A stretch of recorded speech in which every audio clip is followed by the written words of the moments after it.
profeta, por el profeta Isaías. Entonces se Exacto, cumplió la palabra de Dios y es lo que se estaba cumpliendo ahí. Amén. correcto. Entonces, el énfasis no es simplemente contar una historia, sino que esto es una promesa. Esto es algo que viene atrás y cómo Dios cumple su promesa que tanto había esperado del prometido Mesías. Muy bien. Wilson y Silvia. Em, Pastor, lo que aquí veo es, el punto principal es el cumplimiento de la promesa que Dios hizo, ¿no? De mandar a un Salvador para que todo aquel que no se pierda, mas tenga vida eterna. Es la Excelente. necesidad del Salvador para que Dios cambie toda nuestra historia que hemos tenido como pecadores. Es esa necesidad del Salvador en nuestra vida. Muy bien, excelente. Entonces el énfasis nuevamente es el cumplimiento de las promesas de Dios. Dios siempre cumple lo que promete. Muy bien. Rodolfo,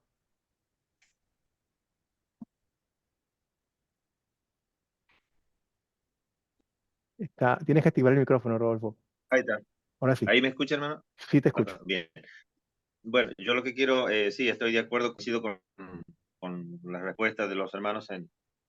Entonces, lo que quiero acotar yo es que el punto importante que encuentro es que es la buena noticia, Ujú. es lo que conocemos como el Evangelio, es Cristo, y es la buena noticia que trae el ángel, la buena y gloriosa noticia de la llegada de un Salvador a este mundo para resolver habíamos dicho si cuál era el problema que podemos identificar en la historia. Bueno, el más grande problema de la humanidad tenía una buena noticia, traía el ángel una buena noticia que luego se iba a dispersar hasta, hasta lo último de la tierra, como dice la palabra, que es la llegada de un Salvador para redimirnos del pecado. O sea que yo voy a decir que en ese el punto que encuentro importante es la llegada de una buena noticia. Excelente.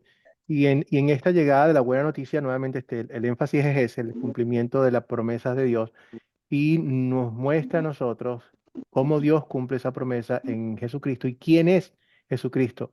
Porque en la anunciación que se hace de la venida de Cristo, dice que este niño se llamará Emmanuel, que significa Dios con nosotros.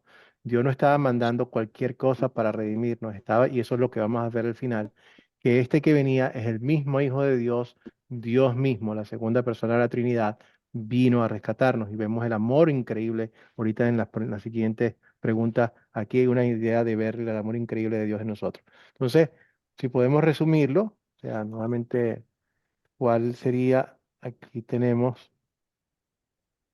cuál es el punto principal de la historia, cómo Dios había prometido este, por miles de años que el Señor, el Cristo, el que nacería de la Virgen, tal cual, con todos los detalles, Dios se asegura de que todo se cumpla tal cual como lo está diciendo, tiene control sobre todas las cosas. Y este persona que viene como descendiente de David, de Abraham. Por eso es que yo me preguntaba al principio, yo me parecía tan aburrido en la Biblia leer cuando uno es el hijo del otro y Nataniel hizo de aquel y se deseo y bueno, yo decía, bueno, interesante, pero no le veo mayor aplicación. Y resulta que no, es importantísimo, porque toda esta genealogía lo que nos muestra es cómo Dios cumple su palabra al punto de la letra y ese descendiente que vendría sería un descendiente de David, sería un descendiente de Abraham, tal cual como Dios lo había prometido. Entonces, y nuevamente el que viene con un poder divino, Emmanuel, Dios exactamente con nosotros. Ese es nuestro Señor Jesucristo. ¿Qué pecado vemos en esta historia y que debemos confesar en nuestra vida? Rodolfo.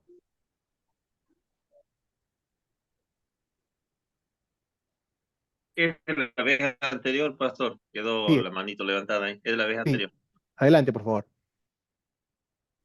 Ah, bueno, del anterior, perfecto. Entonces, ahora, ¿qué pecado vemos en esta historia que nosotros debemos confesar?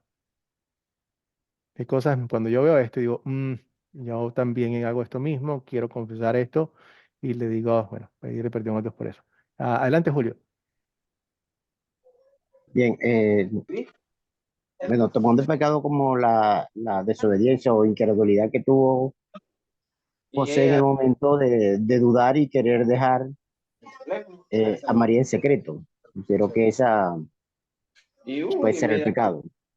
Sí, muy bien, Julio. O sea, nuevamente yo lo dije al principio, o sea, y evidentemente de eso se trata. Nosotros, si nos ponemos en los pies de José, realmente José se actuó de una forma muy noble, pero eso no le quita el hecho de que lo que Dios le estaba diciendo era cierto, lo que le estaba diciendo María era realmente lo que era la verdad. Y él como creyente, sabiendo que el Mesías debería venir, pudo haberle puesto más atención.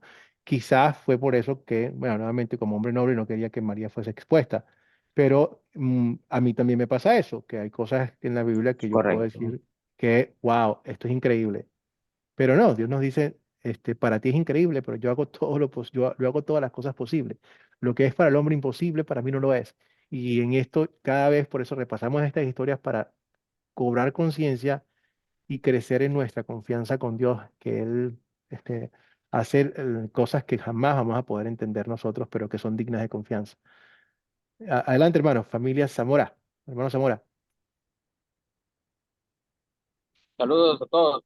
Buenas Saludos, mi noches. hermano. Hay que agregar también algo ahí con respecto a lo de José y lo que estaban diciendo ustedes. Hay que agregarle lo que es la duda también, porque cuando le dice que el ángel que va a ser papá, como si no se ha llegado a María todavía. Ujú, correcto. Entonces, y claro, va a quedar expuesto en ese tiempo, ya como decía un hermano por ahí, lo que dice la Biblia. Ya, y la mujer que cae en adulterio va a ser apedreada. Y eso casi nadie se lo iba a creer. Sí. Sin embargo, bueno, Dios provee siempre una salida y cumple su palabra y los protege a ambos también. Y al mismo tiempo, mientras los protege, hace que este niño que viene tenga todas las características que él dijo que iba a decir. La Virgen concebirá. Y así fue. Y será descendiente de David, tal cual. ¿Por qué? Porque aunque José no es el padre natural, es el padre legal. Y como padre legal tiene todo el derecho y se lo da. Nosotros somos hijos adoptados de Dios y tenemos todo el derecho legal. La Biblia nos llama a nosotros hijos legítimos, legítimos adoptados con la sangre de Cristo. Y por lo tanto tenemos todo el derecho de el Hijo mismo. Y Cristo nos llama a nosotros hermanos como tal. Entonces es igualito. Y gracias a Dios, Dios siempre cumple con su palabra. Pero nos ayuda a nosotros a decir, Señor, Padre, como siempre, dame fe para creer siempre en tu palabra, aunque me parezca algo increíble, porque sé que tú estás mucho más allá de lo que yo puedo creer, mucho más allá de lo que yo puedo entender. Ayúdame a tener la fe como la que tú quieres que tenga, como la de un niño. Nuevamente ahorita vemos en eso. ¿En qué versos y palabras de esta historia vemos el amor de Dios para cada uno de nosotros?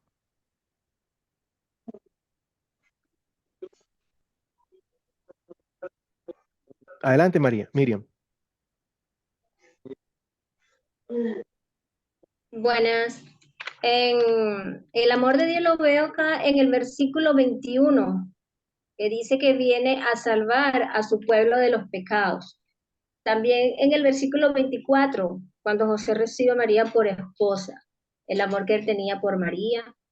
Esto lo estuve ahorita planificando pautando con mi hermano y los dos coincidimos en eso, en estos versículos, también en el versículo 23, en estos versículos 21, 23 y 24. Ahí se refleja el amor de Dios. Gracias, Miriam. Y fíjate que sí, pero aquí hay algo bien importante en lo cual refleja la relación entre José y Dios.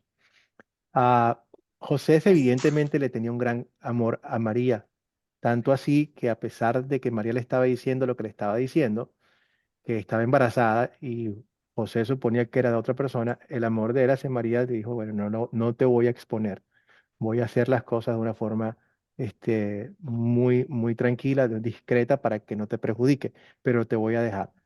Sin embargo, cuando Dios interviene y él cambia su posición, es por el amor de él hacia Dios que permite que él cambie su posición hacia María. Y es exactamente lo que Dios quiere.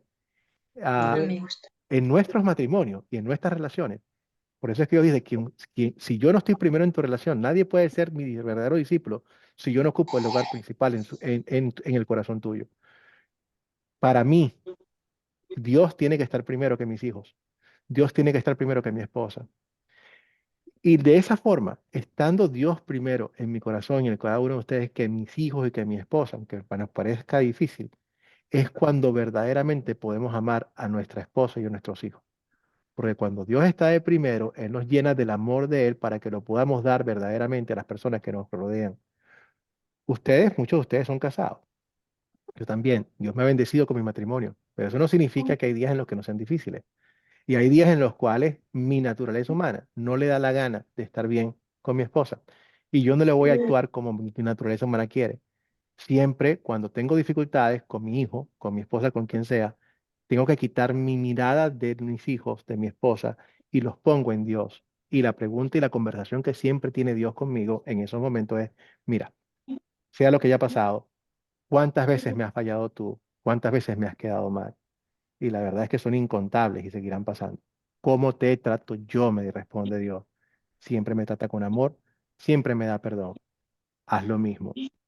Entonces, mirándome en Dios, llenándome de ese amor, yo hago mismo y entonces ahora vuelvo a las personas horizontales, a mi esposa, a mis hijos, a los hermanos, a lo quien sea, y les doy el amor que Dios me está mostrando, perdonando a los demás como Dios nos ha perdonado a nosotros. Por eso es que es importantísimo que Dios siempre sea lo primero en nuestro corazón. Y eso es algo que tenemos que pedir. Muchas veces le he preguntado a algunas muchachas qué es lo que ellos quisieran, es lo más importante que ellos quieran de su esposo o de su esposa. Y la mejor respuesta que he escuchado es que esa persona ame más a Dios que a mí. Y es lo mejor que nos podríamos pasar, que las personas que tengamos a nuestro alrededor lo hagan de esa forma. Es decir, aquí hay mucho amor. El amor de Dios está llenando a José y ese amor se muestra en José, en María. El amor de Dios se extiende, que es un amor bastante agape. Y tanto así, fíjense que vemos como hacemos el énfasis en que Dios está escogiendo a personas muy humildes para que vengan y lleven a cabo la descendencia de su hijo. Él pudo haber escogido a personas nobles, pero no lo hizo. Hizo personas humildes, personas como tú y como yo. Y a ellos les reveló quién era ese niño, que era Dios que está con nosotros y que permanece con nosotros. Y también te lo revela a ti y a mí. Ya sabemos de qué se trata la Navidad.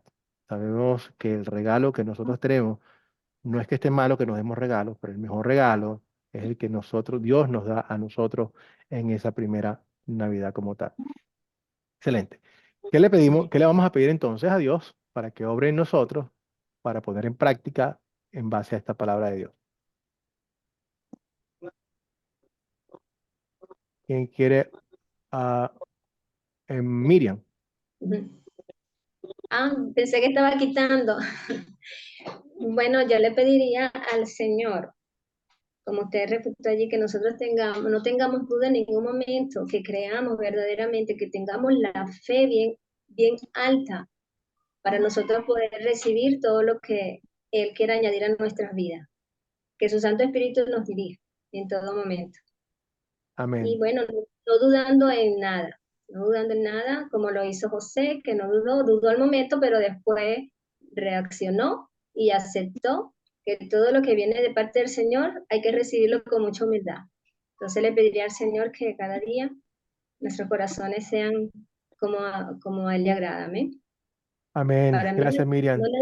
no nada más para mí, sino para todo el que ha tenido el llamado. Sí, todos los que hemos sido llamados a seguir a nuestro Señor. Tener esa actitud del profeta Samuel. Háblame, Señor, tu siervo te escucha. Aquí estoy. Amén. Em, Muy bonito eso. Sí, la misma actitud de María.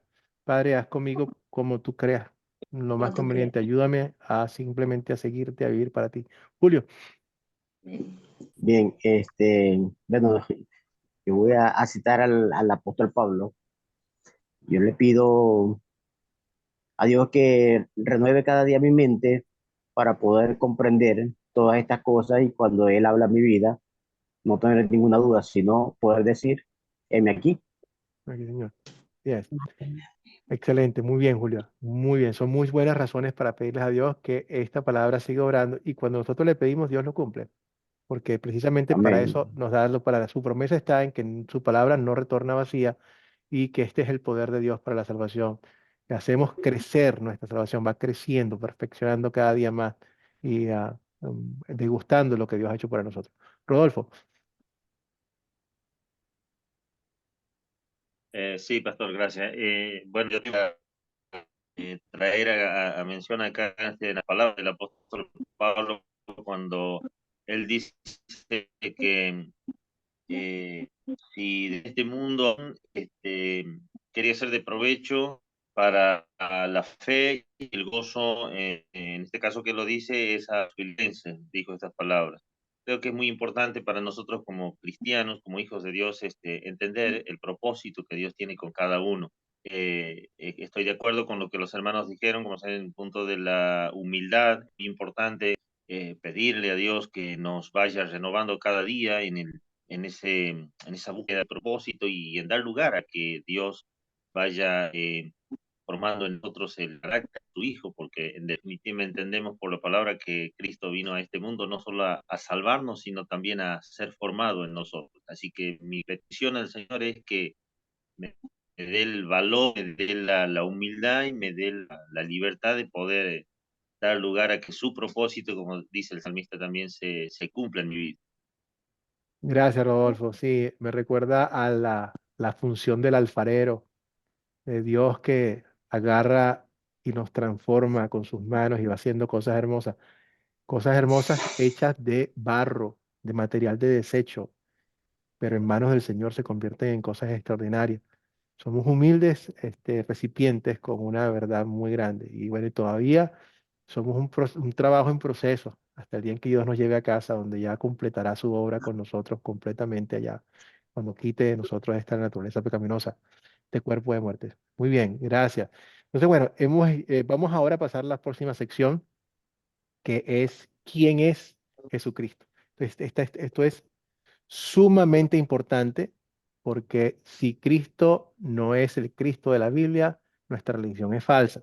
Tenemos que darle a Jesucristo la pleitesía y la gloria que Él se merece. O sea, muchas religiones, de hecho, déjenme contarles algo. Cuando el Islam, eh, con su profeta Mahoma, cada vez que en el Islam se menciona al profeta Mahoma, inmediatamente los creyentes del Islam dicen, la paz sea con él. Es una forma de mostrar devoción y respeto hacia, hacia el profeta.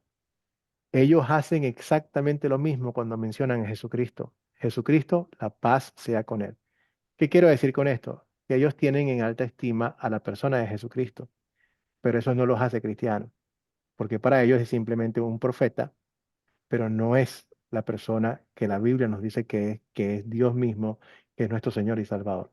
Igualmente, los testigos de Jehová pueden hablar muy bien de Jesucristo, pero lo hablan como si fuese un ejemplo para nosotros a seguir, pero no aquel que pagó por nuestros pecados. Ese no es el Cristo de la Biblia. Si Cristo es nuestro médico, si Cristo es nuestro amigo, si es nuestro consejero, pero no es nuestro Señor y Salvador, estamos perdiendo la mejor parte de Jesucristo y no estamos venerando el verdadero Jesucristo. Si ese Jesucristo no es el Dios eterno con que sin comienzo ni fin, con todo el poder y la gloria, entonces veremos que estaríamos adorando a un Dios falso. Chao. ¿Quién es Dios entonces? Según Mateo 1, 18, 24, vemos en esta historia que este Jesús, que este niño que ha venido, no es producto de la carne, sino es un producto del Espíritu. La carne produce carne y por eso es que nosotros traemos el pecado desde el principio, lo que es el pecado original que se va transmitiendo de generación en generación, de padre a hijo. Pero este viene del Espíritu Santo y por eso el nombre es Jesús, que significa el Señor salva, porque Él viene a hacer dos cosas. Él viene a salvar por el mandato de Dios, pero Él mismo es Dios y Él salva. O sea, Hosana, Hosana, bendito el que viene en el nombre del Señor. Yo, su nombre, yo soy el Dios que salva y salva al pueblo de sus pecados. Y además de eso, no es cualquier otra persona, sino es la segunda persona de la Trinidad, porque eres Emmanuel, el único, que significa Dios viviendo en medio de nosotros y permanece en medio de nosotros. Y yo estaré con ustedes todos los días hasta el fin del mundo. Y sabemos que Él está aquí con nosotros, está en nuestros corazones, está a nuestro alrededor y nos va a acompañar todos los días. Entonces nos Amén. podemos deleitar en eso. ¿Quién es verdadera, quién es este Dios, que este hombre que vino es un hombre muy particular? Leemos que un voluntario que quiera leer Juan 1, dos versículos seleccionados de esa sección.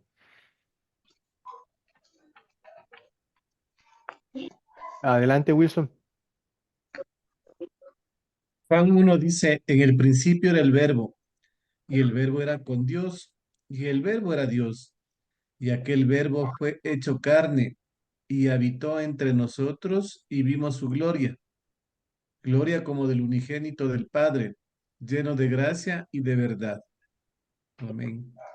Amén. Entonces vemos aquí en esta sección, vemos las dos naturalezas de nuestro Señor Jesucristo. Está hablando de Cristo, que estaba al principio, ¿ok? Al principio, nuevamente Cristo no es una persona creada, y aquí algunas personas se pueden confundir un poco.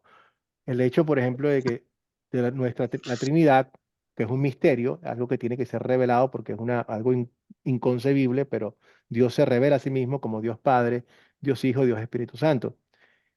¿Quién es más viejo entre el Padre y el Hijo? ¿Quién es más viejo entre el Padre y el Hijo? Los dos tienen una misma edad. Correcto.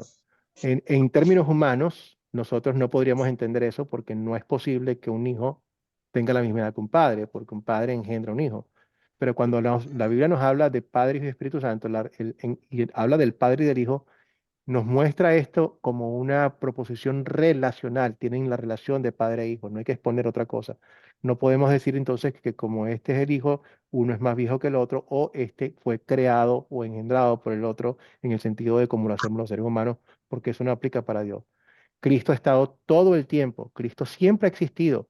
Cristo sí tiene un tiempo de encarnación, ahí lo estamos viendo ahorita cuando Él viene y se hace hombre, pero Él andaba en todo el tiempo, desde el principio, desde antes de todos los tiempos. No hay un momento en que Cristo no haya existido. Entonces la divinidad de Cristo es importante que la entendamos porque este Cristo es Dios como tal.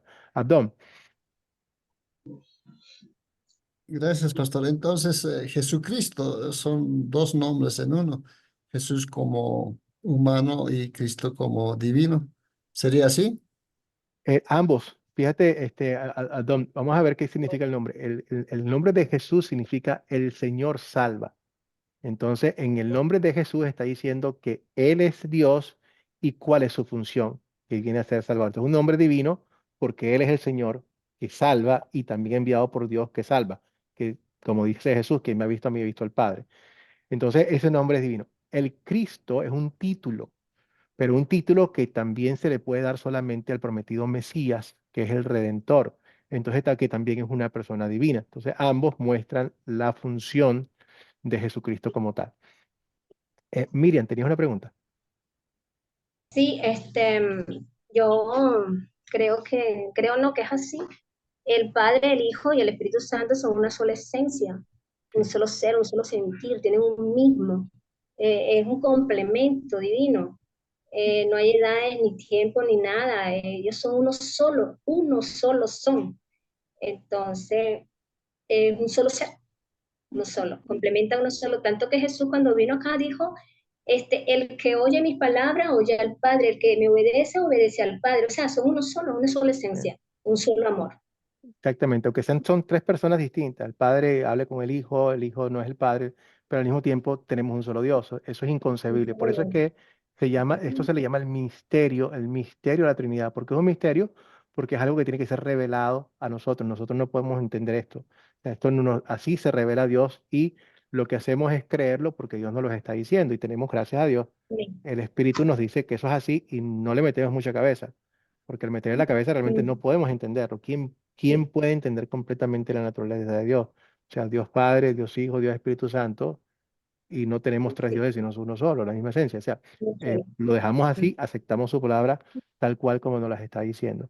Este, mm, y bueno, ya entenderemos un poco más cuando estemos con Él en el cielo, pero el resto lo tomamos a su Sí. palabra y le damos gracias a Dios que creemos en esta locura, porque esto es una locura para el mundo, pero una locura hermosa, y le doy gracias a Dios por haberme hecho creer esta locura y mostrarme que su palabra es más importante que mi razón. Muy bien, Jonathan. Bueno, quería aportar ahí a lo que estamos hablando acerca del nombre. Y en Isaías 9:6 se menciona que un niño nos es nacido, hijo nos es dado y el principado sobre su hombro y llamará su nombre. Ahí es algo como muy interesante de recalcar. Ujú. En la profecía que Isaías menciona y llamará su nombre y empieza a mencionar, por decirlo así, como atributos: admirable, consejero, Dios fuerte.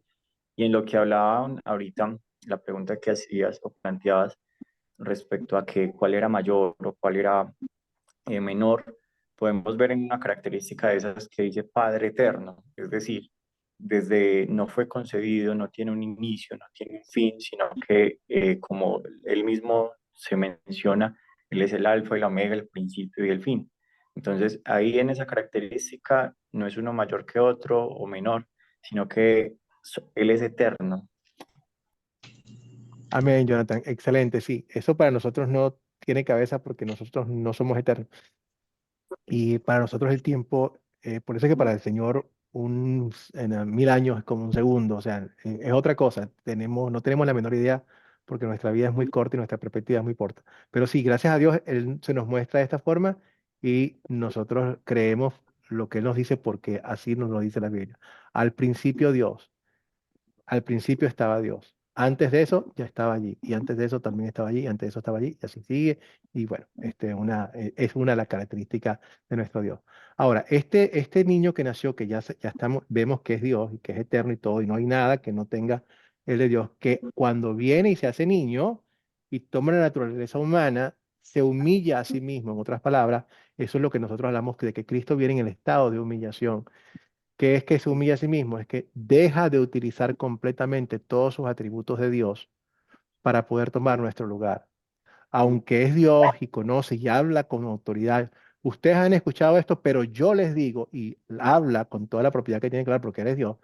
También vemos que desde niño él se expone a las escrituras y aprende de las escrituras y discute con ¿cómo se llama? Con los maestros de la ley y aprende de ellos también. Es bellísimo como nuestro Señor toma nuestro lugar desde un principio y se hizo carne. Ese hombre, entonces vemos las dos naturalezas de Cristo en una misma persona, 100% Dios y 100% hombre. Vale, veamos por qué era importante ambas cosas. Gálatas 4 y 5. Walter, ¿quieres leerlo? A ver, pastor. Sí. Dios envió a su Hijo que nació de una mujer y sujeto a la ley para que redimiera a los que estaban sujetos a la ley, a fin de que recibiéramos la adopción de hijos. Excelente. Entonces, ¿por qué Cristo tenía que tomar naturaleza humana? Hay varias razones. Uno, Él para poder someterse, Dios pide de nosotros que nosotros fuéramos perfectos. Pide de nosotros que cumpliéramos su ley perfecta. Sin embargo, ninguno puede. Pero Dios necesita que nosotros seamos perfectos. Entonces, como nosotros no podemos hacerlo, el trabajo, Él envía a su Hijo para que haga el trabajo de nosotros. Se somete a la ley y la cumple perfectamente. Segundo, Él toma nuestro lugar para redimirnos, porque Jesús se hizo hombre para redimir a los seres humanos. Si Jesús hubiese venido a redimir a los elefantes, se hubiese hecho un elefante, pero no vino a redimir a los elefantes, vino a redimir a la raza humana. Jesús no se hizo ángel para redimir a los ángeles. Los ángeles no tienen una segunda oportunidad, pero los seres humanos sí, porque tomó nuestra naturaleza humana. ¿Por qué era importante que tomara nuestra naturaleza humana? Muy simple. La paga del pecado es, ya lo saben, la muerte. Dios es un juez justo. Él dice lo que Él dice, lo dice en serio. Y no es como nuestros jueces que tenemos en nuestros países, que tratan a la gente de acuerdo a la cantidad de dinero que tengan o cosas por el estilo, que cambian sus mandatos. Nosotros, y dejan libre muchísimas veces al criminal porque tiene poder. Dios no, Dios dice, yo voy a hacer justicia. Yo dije que la paga del pecado es la muerte. El pecado nuestro tiene consecuencias, pero las paga no en nosotros, sino en su Hijo Jesucristo. Para que Dios pudiese cumplir eso, ¿cómo es posible que Dios muera si Dios es Dios? Ahí entra la naturaleza humana. La naturaleza humana aporta las características de un ser humano para poder morir en la persona de Jesucristo, para poder pagar completamente. Cuando Cristo estaba en la cruz y murió, estaba bien muerto. Muerto, muerto, muerto, muerto. Pero la muerte no lo pudo retener. Excelente, porque la muerte le dio con todo, pero no pudo con él. Así como el Hijo pensó que lo tenía, al tercer día Cristo resucitó. Entonces, toma nuestra naturaleza nuestra humana para poder redimir a la raza humana, para poder pagar y decir esto. Otra de la razón por la cual era importante que fuese Dios, fíjense ustedes lo que dice el Salmo 49:7. ¿Quién quiere leerlo?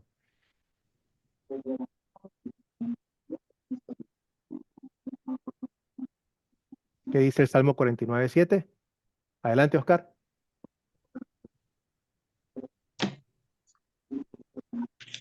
Activa el micrófono, Oscar. Ahora sí. Pastor, nadie puede salvar a nadie ni pagarle a Dios rescate por la vida. Sí, Oscar, porque no, el precio del rescate de nosotros es muy grande. No podemos hacerlo, ninguno de nosotros. En teoría, si nosotros estuviésemos sin pecado y cumpliéramos la ley perfectamente, nosotros personalmente nos salvaríamos, pero no sabemos que eso no ocurre, porque ya venimos mal desde el principio. Entonces no podemos ni siquiera salvarnos a nosotros mismos, mucho menos salvar a alguien más. Entonces, esta persona que viene vivió perfectamente y el que tenía toda la razón de ser salvo y no fue el que recibió nuestro, y tenía que ser algo mucho más que un simple hombre para poder pagar por todo. El sacrificio de Dios tenía que ser mucho más grande. Y por eso es que donde abundó el pecado, abundó la gracia. La transgresión de Adán fue borrada y fue acreditada que lo que hizo Cristo es mucho mayor que la transgresión de Adán. Por eso tenía que también ser nuestro Señor, tenía que ser algo más que un simple humano, tenía que ser esa persona, Dios y hombre al mismo tiempo.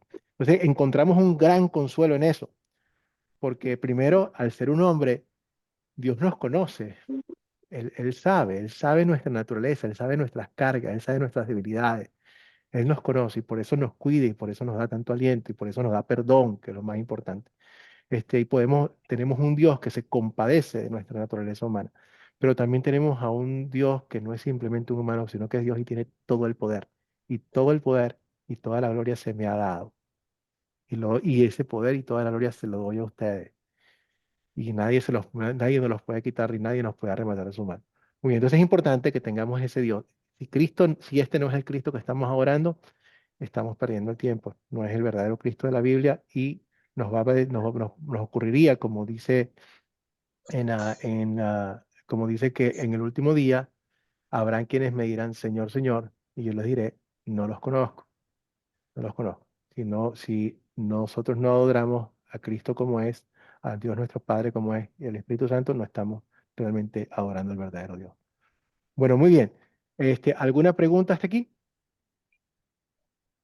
Voy a colocar entonces la tarea para la próxima semana, del lunes, y voy también a colocarles lo que les dije del video que hicimos pequeñito sobre lo de la Navidad, para que tengamos un poquitico más de material. Le voy a dar la bendición y los que se quieran quedar, se pueden quedar porque voy a mostrarles nuevamente.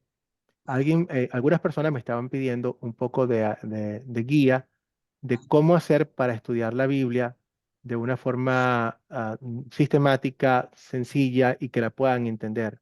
Quiero llevarlos, ahorita que termine, a la página de Academia Cristo y mostrarles dónde están los recursos para que ustedes puedan tener comentarios bíblicos con unos buenos comentarios y puedan estudiar, leer la Biblia, por supuesto que es basado en eso, y cuáles son las explicaciones que nos pueden ayudar a tener un poquito más de entendimiento.